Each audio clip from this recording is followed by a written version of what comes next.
గురుగారు గోపూజను విశేషంగా ఎప్పుడు చేస్తే మంచిదంటారు? మన జీవితంలో ఎప్పుడు అవకాశం ఉంటే అప్పుడల్లా గోపూజ చేయమని చెప్పారు శాస్త్రంలో. కానీ కొన్ని విశేష సందర్భాలు కూడా ఉన్నాయి. మన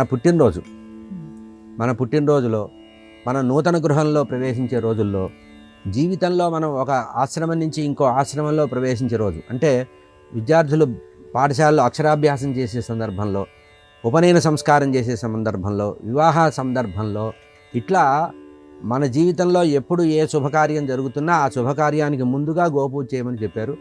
ఇదే కాకుండా విశేషంగా గోపూజ చేసేటువంటి పర్వదినాలు కూడా మనకి చెప్పారు. సంక్రాంతికి గోపూజ మనం విశేషంగా చేస్తాం. అదేవిధంగా పౌర్ణమి నాడు గోపూజ చేయడం అనేటువంటి పద్ధతి కూడా మనకి విశేషంగా చెప్పబడింది. ఇక ధనుర్మాసంలో కూడా నిత్యము గోపూజ చేయమని చెప్పారు.